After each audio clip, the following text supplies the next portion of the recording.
One day after the shooting in Minneapolis, chaos breaks out in the city.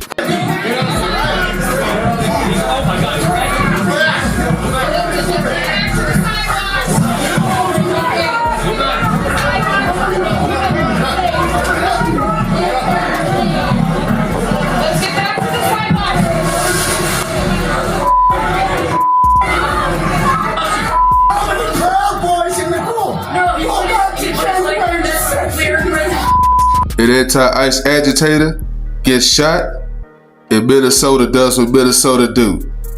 They start attacking ICE agents, jumping on the hoods of their cars, blocking them, cussing them out. The Border Patrol chief, Bavino, he gets attacked by a bunch of angry women.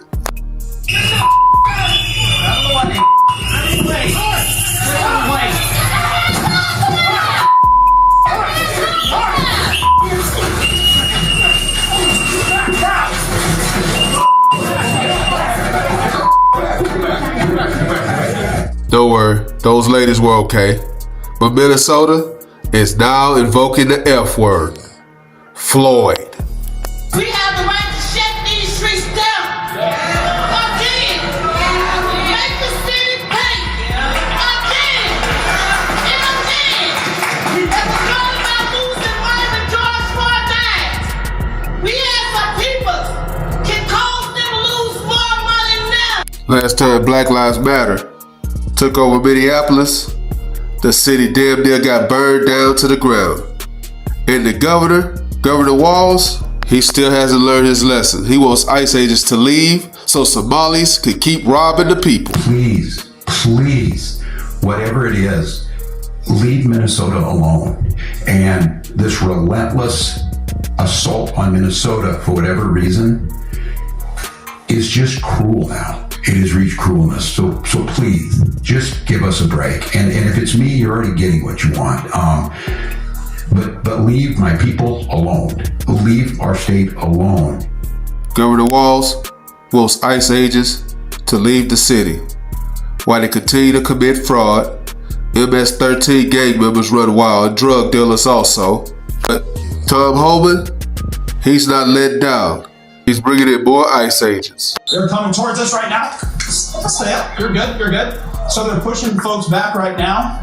As you can see behind me there, they've deployed some form of crowd repellent just in the last few seconds here. And look, this has been a lot of what we've seen over the course of the day. If someone has thrown a water bottle towards those agents, which really they're heading into the crowd right now. We're going to back up.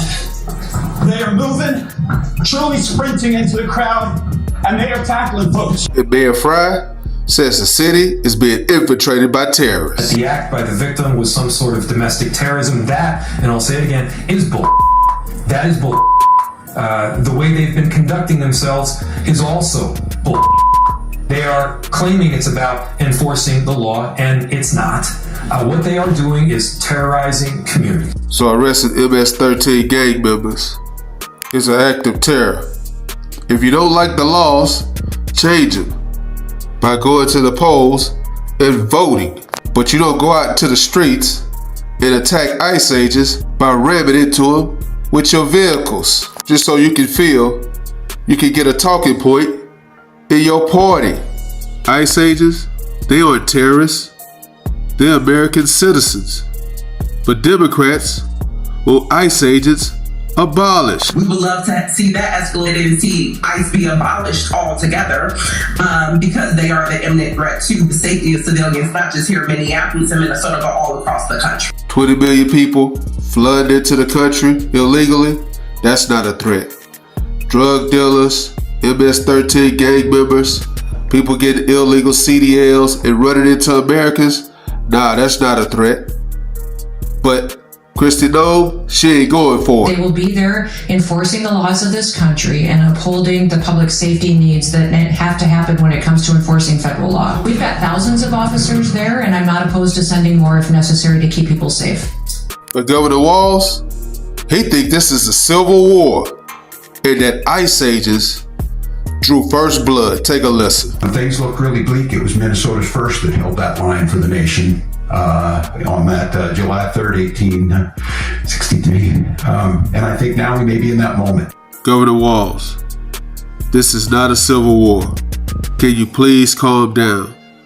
Because when you push out this kind of rhetoric, all it does is get people excited. Watch the video, y'all. I watched the video. The news is gonna say she tried to ram them. She most certainly did not. They ran in her car, holding on to their guns, and then they shot her when she tried to drive away. She wasn't trying to ram anyone. She was trying to get away from a dangerous situation, and now she's dead. You're not a freedom fighter. You're a Nazi. Leave my country. Leave my state. Man, that's it. That's insane, man. Listen, people watch the video and they can interpret it any way they would like. But we all know that if a vehicle is coming at you, especially after this didn't happen before, you're going to be a little bit gun shy. They are being told to make sure you come home safe to your families. But Jimmy Kimmel, ABC Disney's figurehead, he still haven't learned his lesson. After Charlie Kirk's murder and blamed it on MAGA, this guy never learns. I know what they're doing. They're trying out a new slogan. Donald J. Trump is going to kill you. To ICE.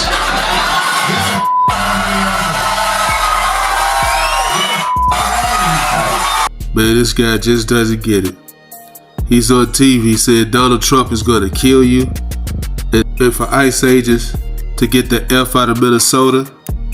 Listen, what happened to Renee Good was a tragedy. But when you try and put yourself in police-involved situations, like blocking them in and not following orders, tragedies is going to happen. Listen, this ICE agent was dragged and got several stitches back in July. And yes, he's going to be a little gun shy. Look at this. So, when he sees this happen again, what do you expect him to do? What would you expect anyone to do? Now, I'm not saying it was right or wrong. What did you expect would happen when you put yourself in a volatile situation with law enforcement? Fake news? It said outrage after ICE officer kills U.S. citizen in Minneapolis. But J.D. Vance, he's not going for it. What that headline leaves out is that woman is part of a broader left-wing network to attack, to dox, to assault, and to make it impossible for our ICE officers to do their job. If the media wants to tell the truth, they ought to tell the truth that a group of left-wing radicals have been working tirelessly, sometimes using domestic terror techniques to try to make it impossible for the President of the United States to do what the American people elected him to do, which is enforce our immigration laws. We all know now that this woman, Renee Good, a mother of 3, and divorced, was a known ICE agent agitator, allegedly, reported by close friends of hers. My thing is, being a mother, why would you put yourself in a situation where you can put your life in danger when you have 3 kids? We all know this is not normal behavior. She had to have been radicalized by the left, allegedly, to go out and do something that would put her life in harm's way. New York Post is reporting that Renee Good was trained against these ICE agents on what to do and not what to do, and it was very thorough training. No one will really know what drove her into a radical situation where she would be doxing ICE agents and putting her life in danger. But we all know this is not normal behavior. I think she is a victim of left-wing ideology. What young mother shows up and decides they're going to throw their car in front of ICE officers who are enforcing legitimate law? You've got to be a little brainwashed to get to that point to where you're willing not just to protest, that's fine, not peacefully protest, but throw your vehicle in front of legitimate law enforcement officers and drive your car into them. To get to that point, you have to be, I think, radicalized in a very, very sad way. Now we all know, as long as they continue to pit ICE agents against U.S. citizens, this type of incident is going to continue to keep happening. Let me know what you guys think. Drop a comment. Like, comment, subscribe. Follow God, not culture.